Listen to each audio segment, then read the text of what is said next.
Welcome to Paranormal, the new normal once again. I am your host, Jeremy, as always, trying to make the world seem a little more normal.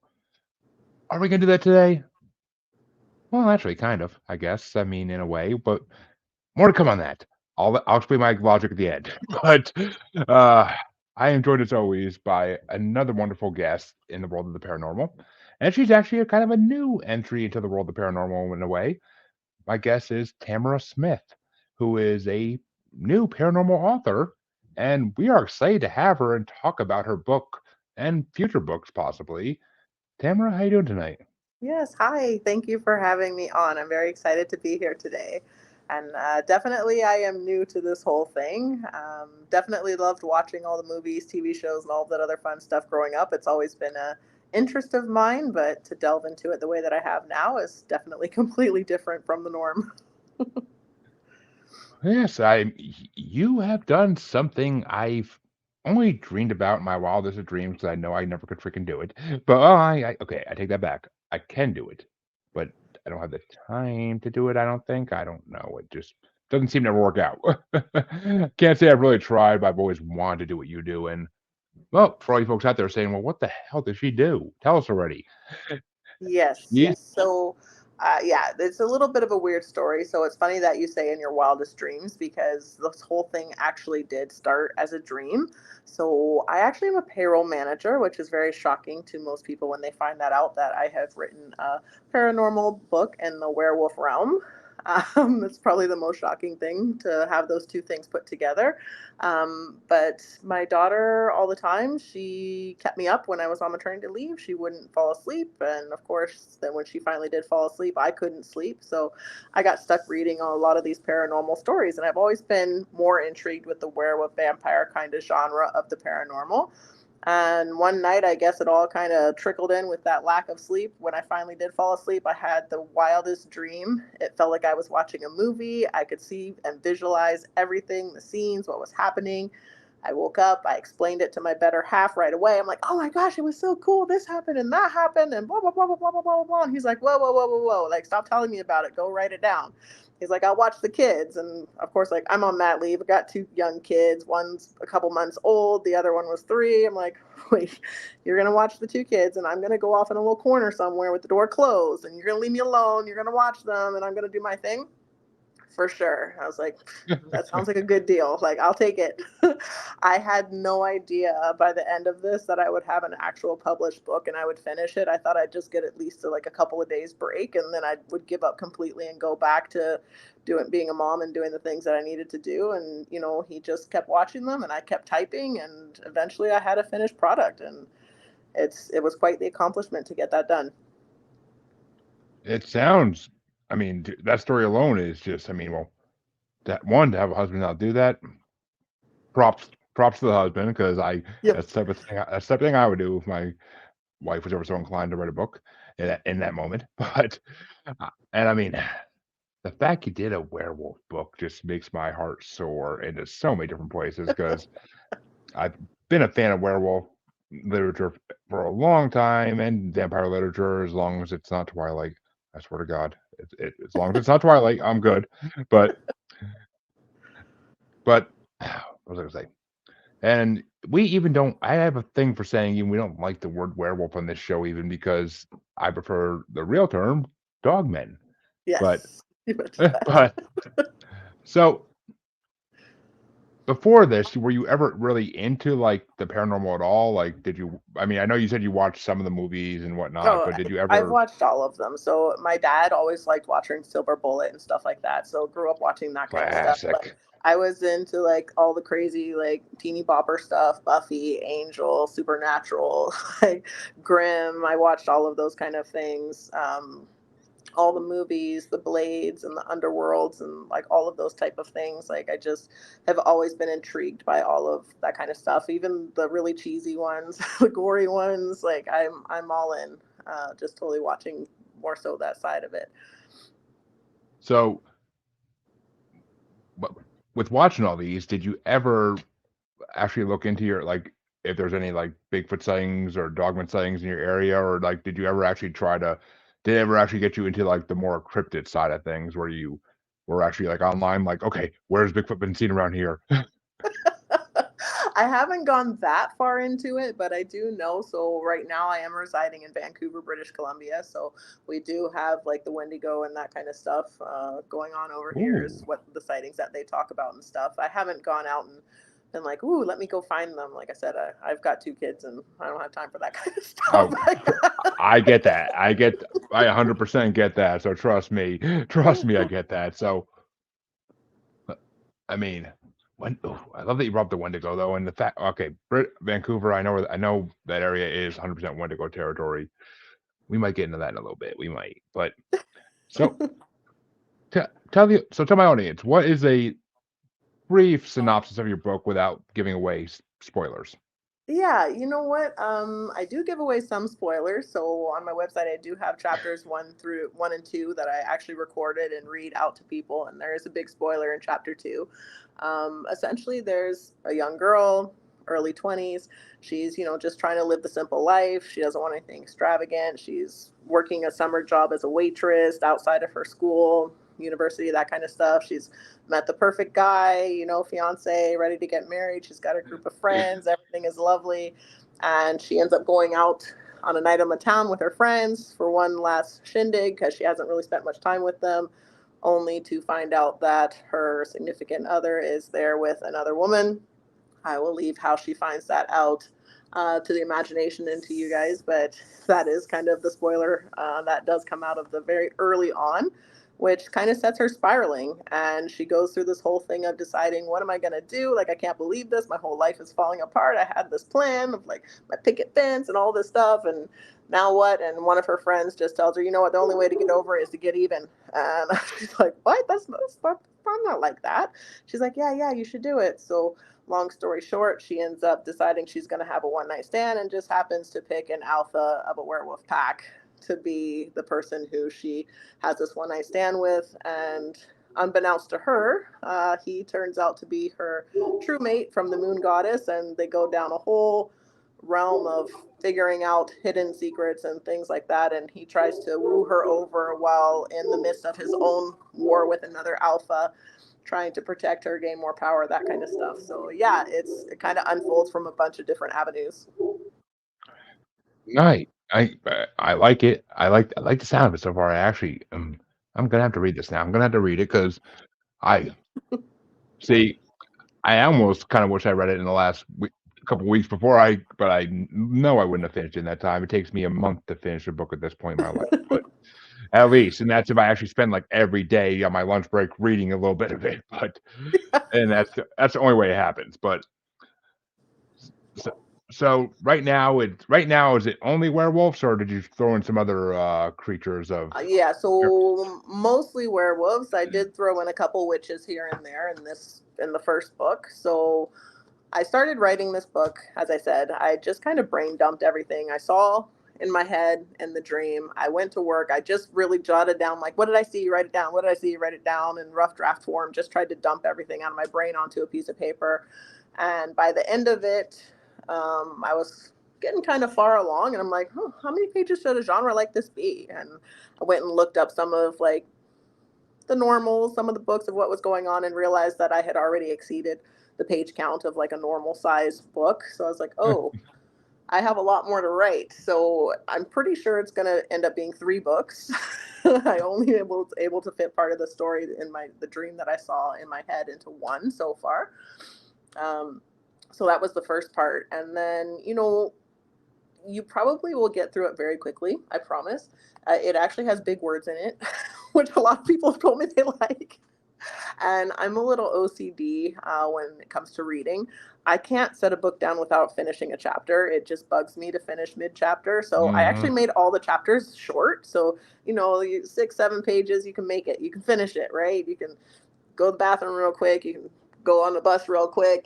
The kids are in the bath. You can read it real fast. The chapter, it goes pretty quickly. But the feedback I'm getting is most people really are enjoying the story, whether they're in the genre, into the genre, not into the genre. They're liking the storyline of it.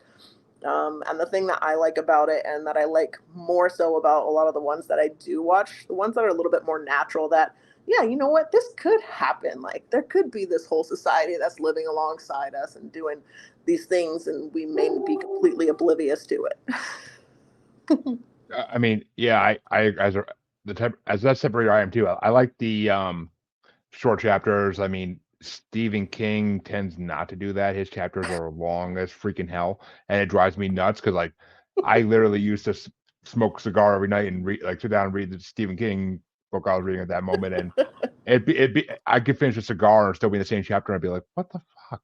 Like, Yeah, how is this possible? How's that possible? Like, it just doesn't make totally. sense. You, Like, you start looking back pages like, did I miss it? Did I keep reading past it? What happened?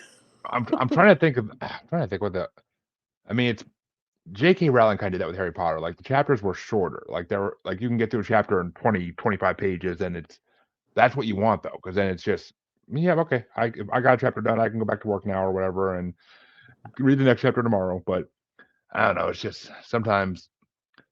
I mean, as long as the chapters are packed, like I don't like it when there's like a chapter and it's like 3 pages and like nothing happened. It's like I mean, yeah, Yeah, if it's like if it's like an interlude thing, then yeah, sure. But I know no, some I authors who do I that. didn't do that. I wrote this book as a person who enjoys reading and wants things to happen and knows that things need to happen to keep someone interested in what they're going to want to continue to Mm. read it. Like I said, I'm not a writer. This is my first book. I literally just saw the screens in my head, put them down. I don't know if you remember a lot of your dreams and stuff like that, but with my dreams, it's kind of here's a big scene, and then I'm in another big scene and another big scene. There's no like, how did I get from here to here? So I did have to kind of come up with that in my brain, like, how did this person get from like this step to that step? But filling in all those bridges, that took a little bit longer, but for the most part it came pretty naturally, and I think as people are reading the book it comes very natural to them as well to follow along. The other Yeah. thing that they like is I have done it from different personas.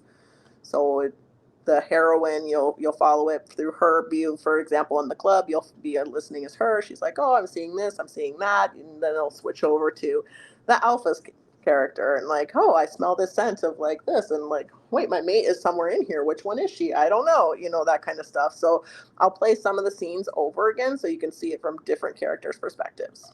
Oh, I love when books like this do that. I mean, Rochelle Mead did that. She was a big the guy who wrote the Inheritance cycle. I can't think was Christopher Paolini. They all did that too, where it's character based view. Like each chapter is a different character and like what's going on with them at that moment. And it to me that's a better book because it gives you a better view of everything. I mean, some authors will do a little backtracking and just be like, "Well, while this was happening." But I like it when it actually like says like the person's name, and then that way you know it's them, and Yes, it's not that's what confusing. happened to me when I was writing it. Exactly what you're saying. I started writing it from one person's point of view, and by the time I got to the fourth chapter, I'm like, wait, and how am I going to express what this person was feeling, what this person was saying and thinking in that moment? I can't without being them. So then I had to go back to the first chapter and rewrite those chapters. I mean, it works, it really works. But I'm kind of curious because when I said I don't like the word werewolf, I said I like the word dogman instead. You didn't even flinch, so I have a feeling you know what I'm talking about, and that's I kind of got me curious. Yeah, you know what? There's honestly, even writing a book like this on the werewolves, like there's so many different takes on it. There's so many different things. Like, is the moon goddess called Celeste? Is she called Celine? I don't know, but everybody's got a different version. They can do different things. Some silver, some garlic, some this, some that. Like, I just kind of took what I felt was realistic, what I felt made sense, and made a story out of it. Ooh, well, here's the real question to tell if you actually went the legend way or if you went the supposed realistic way of dogmen. Just do silver bullets affect it? It Silver bullets will be affecting.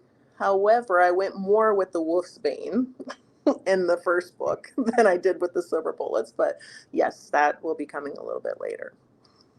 interesting because I mean, well, Wolfsbane, I don't know if Wolfsbane actually works on dogmen or not. I haven't heard anything about that. We know silver bullets don't work because there's been many tales of people actually trying to get rid of dogmen and that didn't work. It just angers them. Yeah. But Yes. oh my So god. Yeah, silver in general impacts these Hmm. werewolves. All right, yeah. You don't gotta give too much away, but all right. So you went more the classic legend of the werewolf type way. That's because in the paranormal role, most of us believe that dogmen have been around since the beginning of time, just like our big hairy friend Bigfoot. Yeah. And the idea of a werewolf kind of came from dogmen, and it just came from humans telling the story over and over again and adding parts to it to try and make it seem less scary and make it seem more relatable. But Yes. I mean, Well, it and just there's always evolution in stories, It's, yeah, what may true. have impacted someone at an earlier stage may not impact them, or maybe there's things that they can do. I had a friend who swore she was allergic to cats, and she told me, "Oh yeah, I own a cat." And I'm like, "What do you mean? Didn't you tell me you were allergic?" And she's like, "Oh yeah, you can if you just get yourself into them and like hang around them enough, eventually that allergy will wear off." I'm like, I don't know if that's a thing. I was gonna say, I'm pretty sure that's not the way that works. But I mean, she believed it, so maybe there's something to say with the werewolves that wolfsbane, silver, those kind of things. Over time, they adapt to it the same way people adapt, and sickle cell to fight malaria. Who knows? I don't know. I mean, whatever floats your boat. That's what you gotta do. That type of stuff. Whatever floats your boats. Well, in Right. this, so you said that you plan on writing a trilogy, basically. Yes. I mean, Yes. maybe more eventually. Maybe who knows? You could do spin-offs of characters and whatnot. I mean, I've seen it done before, and it works miraculously. Yes. But so, is there eventually going to be other cryptids or other legendary creatures thrown into these books, or is it going to stay pretty hard on the just werewolf aspect? Yeah, I think right now, werewolves for sure. There is going to be a much larger witch content moving forward through a little bit through book two and then going into book three as well. It's just a transition that the story took in my dream, so I'm going to stick with it and hope that everybody still likes it. But yes, that's those two are the main ones in this particular story. All right, which I mean, that's I gotta ask though, how long was this dream? Like, because you seem like to have a lot from it. I wish I knew. Honestly, I literally felt like I was watching a movie and I did not want to wake up. I wanted to keep watching it and find out what was going to happen. I was like, I need to know the end of this. How do I win? Like, I'm telling you, if I've had a dream like that in the last 10 years, even I don't remember it. That's just you know what? uh, I've always had them, to be honest, as a kid. Like, as a kid growing up, I always had these sort of dreams, good dreams, bad dreams, like Godzilla, all those things. Yep, they were there. I was fighting them. I was trying to escape, all those kind of things. And they were always very real to me. I always felt like I was in them. And I'd wake up screaming or I'd wake up happy or, whatever it was that was in the dream. I mean, sometimes I was able to sit on a unicorn and fly through the air and stuff like that. And I literally felt like I was actually flying through the air. So, it's, I get them a lot less now than I did as a kid, but I definitely get them every now and then where it's just kind of like, oh, okay, this is great. kind of okay. Well, one, that's the kind of dream my daughter would love to have, I'm sure. But and I mean, have you ever considered the fact that you might be a lucid dreamer? No, nope. Well, do you know what lucid dreaming is? No. It's basically when you can control your dreams. It's people who can recall their dreams fully and Yeah. can control them. And sometimes in their dreams they can like really control it. Like they control the narrative completely in the dream. Yes, So I do believe that I can do that. So sometimes if I see a dream not going the way that I want it to, it's almost like I hit a rewind button on the TV remote kind of, and I'm like, no, no, no, this is not what's supposed to happen. It has to go like this. And even to the point where this is going to sound really weird, but I've had dreams where nightmares per se, where I'm laying on one side, maybe like my left side, and I'll be like, oh, that's like, I'll wake up from it, I'll turn over to the other side and it will go away. But then sometime in the night, I turn back to the other side and the nightmare comes back right where I left off. I know, that it's crazy. no, I find that highly fascinating in like a scientific way almost because I mean, I've never that's like being a dream tuner while you're sleeping. Like you're the antenna. It doesn't I mean, fully make it's sense. it's it's great if you're in a good dream. It's not so great if you're in a bad dream. I mean, at least you know all you gotta do is wake up and turn over, and you'll go back to the dream you want to be in. But I just, I've never heard of that. That's insane. Like Yeah. I know people who would love to have that power because they have what do you call them? God, I can't even think what the hell they're called, but very bad nightmares basically. And Mhm. well, I can't think of that name, but sleep terrors. Yeah, that's what it is. But Yes. night terrors, night terrors. Yeah, Frick, night I can't terrors. think of that. Yeah, Seriously. my son has night terrors. It's fun. I'm guessing it's a genetic thing because I'm guessing he could probably eventually learn to do what you do. That'd be I'm my won- guess. I'm wondering if he's going to have the dreams that I have because I definitely have seen some of the signs. He's still a little too young for me to tell, but I definitely Yeah. can see some of when he's waking up and the screaming that he's doing that it's so real to him, and then he realizes that wait, no, something else is here. Like I didn't know really what was happening when I was a kid. Well, and I only ask this because it usually is involved with lucid dreaming to some degree. Have you ever had sleep paralysis where you wake up and like you can't move, but it sometimes looks like there's a shadowy, demony figure like staring at you? No, no. I've Okay. only had one time that I've ever woken up in my life, and it literally was because I went too hard at the gym.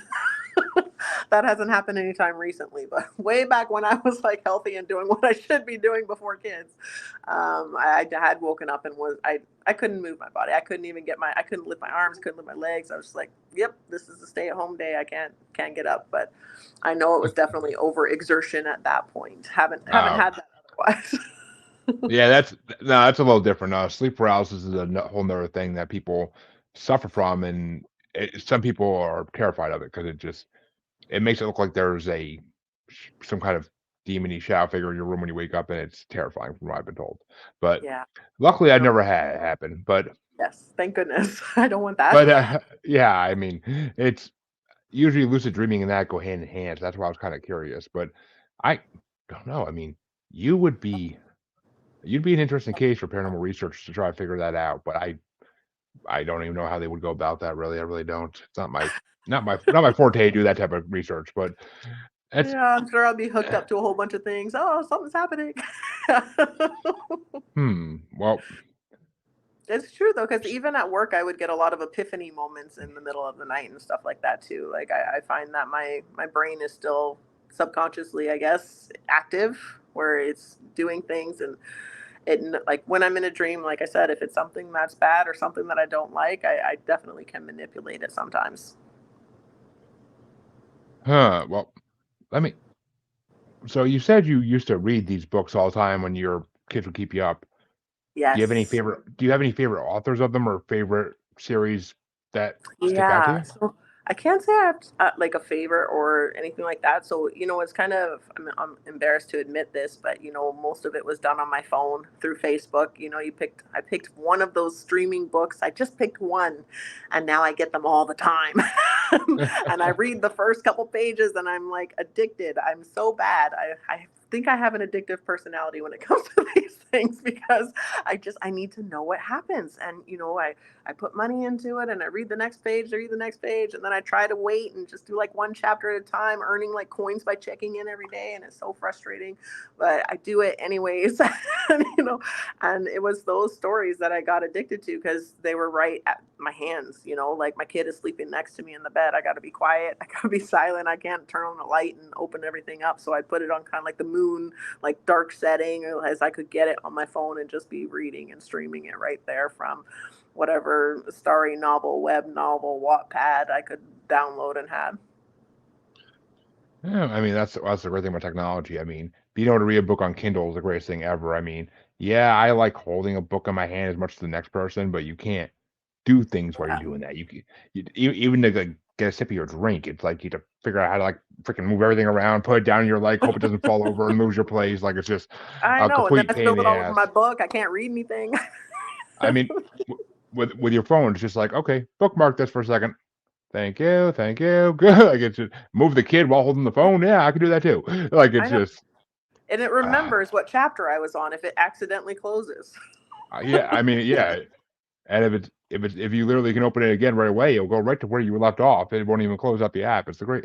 It's technology at its greatest. That's one of the only good things about technology nowadays, if you ask me. But I don't know. Yes. It's just So I so. probably read too many of them, and then my brain just started going and thinking and meshing all these things together and coming up with its own ideals. Well, I mean, eventually, if you read enough of the same genre, you're gonna start putting together in your head like what you would have done differently. Like you create like the perfect book of all the ones you read and everything they were lacking. You can add in that you could think of. So it's Yes.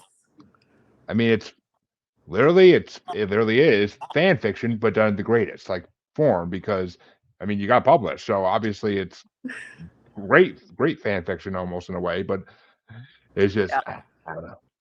I Well, and it's so true. I So I think a couple of Christmases ago, I got sick, and I before my kids, so it was probably like 6 years ago, and I binge watched The Walking Dead. It's a oof, really bad thing to binge watch. I'm just telling you.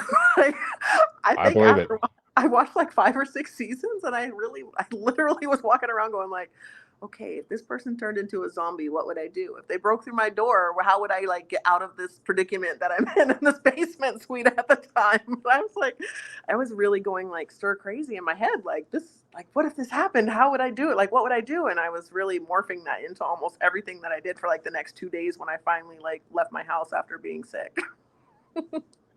Nice. I mean, it's to be expected. And yeah, I trust me. I have binged The Walking Dead, and it's not a bingeable series in my opinion either. No, it's just it's too slow moving and too boring. You're wasting. Like, it would just be hours of people talking sometimes, and it's just like.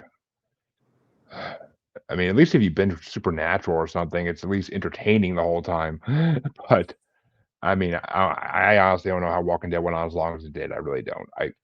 I have to stop watching it and go back into it every so often because it's just like, ugh. Like Well, I love it, but I think they the beginning of the seasons and the end of the seasons, and then they had like one episode in the middle, so it was kind of like dry, whoa, dry, yeah, whoa. basically, I mean that's basically the formula they use is something big happens every 4 to 5 episodes, and it's just Yes. and then right when it gets good, to be continued in 6 months. Oh fuck you, like don't do that Yeah. to me. Don't do that to me. Yeah. Totally. I forget what show that was I was watching and they did that and I literally like almost got off the couch and threw something. I was like, no, no. I think a lot of them do that now. Yeah, they well, I mean, sometimes, I mean, I mean, Stranger Things, they always end the season on like with really no cliffhanger. Like there's really no cliffhanger at the end of the season. Like they give you a little one, but it's not like it's like a who cares one. Like I we kind of knew that was gonna happen. I always think those are the ones where they're like they're not sure if it's going to get picked up for another season or not, so they don't want to leave us hanging too much. Well, I mean, there's some series that went off on cliffhangers completely and never came back. So it's just I don't know. It's the way of the art. You don't know if your show's gonna get picked up ever unless you have a multi-season deal. Which I mean, Stranger Things did, but they still ended the seasons that way just because. Yeah. But I don't know. But speaking of TV and movies, would you like to see your trilogy once it's completed become a TV series or movies I eventually? feel like that would be awesome. So it's kind of funny because when I tell people about it, I'm like, yeah, it played in my head like I was watching a movie. And they're like, but you wrote it into a book. I'm like, well, yeah, because what else was I going to do? I can't film my own movie. Right? Like, I don't have that kind of money. I don't I know. mean, have you seen some of the horror movies that are out there? I'm pretty sure you could do a better job than they did. Yeah, I've seen a few. I remember watching my friend and I think we were in I think the eighth grade or something. We're like, we're gonna watch a scary movie, and every time something scary was about to happen, it had these red flashes on the screen to warn you. We're like, what is this? That's so. What the Yeah, heck? that was the yes, I have seen some bad ones, but yeah, I mean, I've had people who are reading it and stuff. Like I said, very good feedback. It was my first book, so I did make a couple of little things that I've learned from, of course. Like, I probably should have forked out the dough for a little extra editing and stuff. I know that now. So the next one will be even better. But the storyline itself, I'm getting really good feedback, and I've had people tell me, like, I can see this into a movie, or I can, like, I'm watching something on Netflix and this is much better than that. Like, this should get picked up and stuff. So that is something that I am hearing out there, but it just is a matter of me getting the marketing and all of that fun stuff out there to get it known Oh, of and course. see where I can go and if I can actually finish the second one now that I'm back at work full time. Well, I mean, I'm glad for one, I'm glad I can get you on the show to help promote this book, and I definitely am going to be reading it myself because and once I do read it, once I do read it, I will want you back on when the second one's about to be released, so I can kind of try to pick at things, but and see if I can Absolutely. guess. I'm good at that sometimes, but we'll see. But I got to if it was to get put into, say, a TV series, because all this stuff is TV series nowadays, they don't do these in Hmm. movies anymore. Yeah. Who would be who would you want to play your leads? Oh, wow. I love asking authors this question because it feels like a lot they don't think about it enough. Some of them. I don't think about it. And what's so funny is when I have my dreams, and like, this is something I've actually talked about openly, is I don't ever picture the people. Like, I don't picture, like, I can tell you what they were wearing. I can tell you sort of like how tall they were, but I can't ever see their faces or sort of what they look per se. They're just kind of almost like shadows to me. But I can tell you what they smelled like. I can tell you what they did. I can tell you what they thought. Like, I got all of that down. And it's kind of funny. Even with the book, you'll find when you're reading through, I didn't spend a lot of time. And for me, reading a book, I know people will not like this, but to me, it's waste of time describing what someone is going to look like, because I want you to form that in your own head. I want you to make those characters your own. And I want you to feel what they're feeling and I want you to understand what they're feeling, but I want you to be able to picture yourself as one of the characters. I want you to be able to place yourself in them. So I kind of left it neutral and left it open for that specific reason, to let anybody be able to kind of fit into a character in the book. See, I get 100% what you mean by that, but I kind of feel like there's books on both categories that were like some books you can do that, some books you just can't. Because Yeah. like Harry Potter series, yeah, I need to know what they look like down to the exact detail because that's what they look like. Like you could Yeah. never, I wouldn't want to have to picture like all those characters in my head because I can't. It's just it's a whole world. I mean, certain books, yes, that is great. I love that.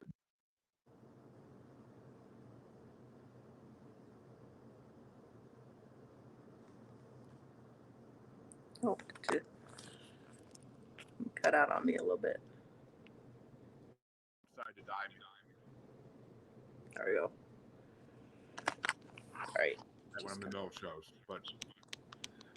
so, but what I was saying, like, I mean, so like, yeah, certain book series they have to do that. Other book series, like, let's go back to my boy Stephen King when he describes somebody's like dimples down to like how many centimeters big they are. It's like, come on, dude, come on. Yes. Get to the next thing in the book. I don't need 5 chapters describing what someone's house looks like. Oh my god. I mean, sometimes I love reading Stephen King, but sometimes it's just like, how many more pages of this? Oh god, shoot me down. Like, it takes a good.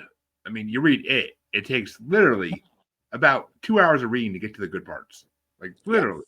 I mean, it's fascinating everything he's telling you, but you could have condensed it down a little, Steve. Sorry, you could have, but it's just Yeah. I get that it's his style of writing, but it's still at the end of the day, it's just like why? Why? Like, I mean, what? Yeah. Well, even though I didn't describe them, people, I promise you, when you read this book, you'll be able to put yourself into it. Because my mom, she can't stand the genre at all. She's completely away from it. She read the book, she loved it. And one of the parts that she described, she was like, when they turn into the werewolves, and I'm describing how they're running through the forest for the first time after the first shift, and they can feel like the paws on the ground and hear like the thunder and hear the trees and hear everything coming into them and feel the wind on their face. She was like, I kind of like, I felt like I could do that. Like I could be there. Like I wanted to be there. So she was able to put herself into sort of the visualization of being in a wolf form. And for my mom, who hates the genre, to be able to do that, I know anybody here can do that and enjoy the book. I mean, that means your words have power, basically. That's all it means, is because, I mean, I could easily picture myself as an alpha werewolf any day of the week. I don't need a book to do that even. But so, I mean, it's just the way it goes. But some people need that little bit of cueing and to feel like they're in the story. I mean, they don't have the imagination to do it otherwise, I guess it'd be the best way to put it. But so I don't know. I gotta read your book now because I'm curious as hell about it, and I love a good werewolf book. I do. I mean, so what would you say for the listeners who want to possibly let younger people read it? What's your book rated? Would you say, like, if you had to give it a rating? Yeah, I probably wouldn't let younger people read it. There is some sexual content. I will put that right out there. It's a werewolf book. They have maids, and like they get a little freaky deaky. So, and some of that I do go into describing. So, I have nieces around 13 and stuff like that. They are not allowed to read this book. Okay, so save it for the older crowd. Well, that's why I like to ask that question about these types of books, because that way, if these parents that listen to my show want to give it to their kids, they might think twice about it. But yes, please think twice.